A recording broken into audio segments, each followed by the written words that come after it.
साथियों, 5 मई 2023। विषय सिद्धार्थ गौतम से बुद्ध तक। सिद्धार्थ गौतम शुद्धोधन के घर जन्म लिए। जिस समय बालक का जन्म हुआ उस समय हिमालय में आसित मुनि रहते थे।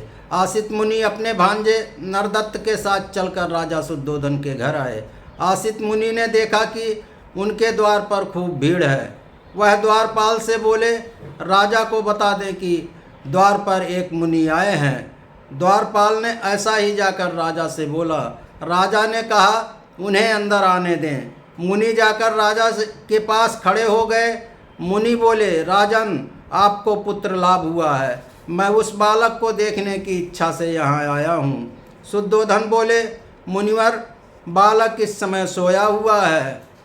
मुनि बोले, राजन, इस तरह के दिव्य प्राणी देर तक नहीं सोते हैं।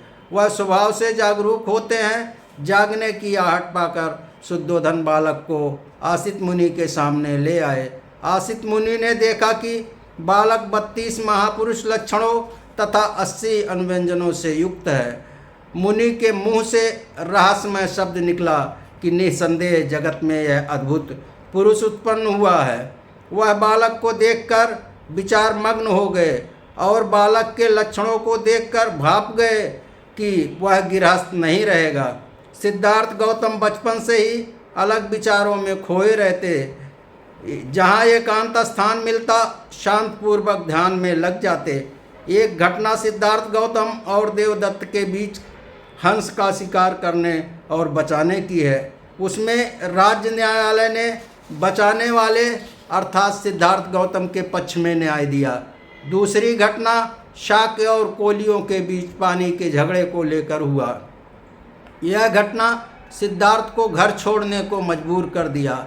इस दुख के कारण को खोजने के लिए निकल पड़े। जब घोर तपस्या के बाद कोई रास्ता नहीं मिला तो वह त्याग तपस्या का मार्ग छोड़कर समाधि का मार्ग अपनाए और यह संकल्प लिए कि जब तक हमारे सवालों का जवाब नहीं मिल जाता तब तक मैं आसन से नहीं उठूंगा।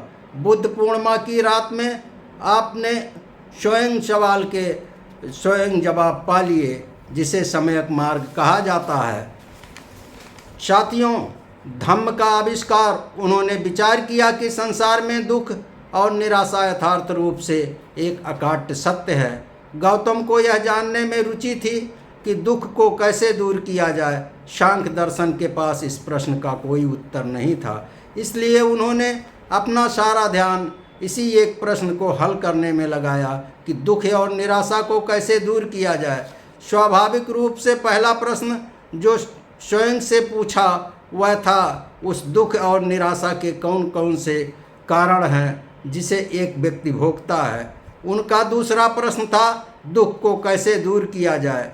इन दोनों प्रश्नों का उन्हें सही उत्तर मिल गया, जो सम्यक संबोधि कहलाता है।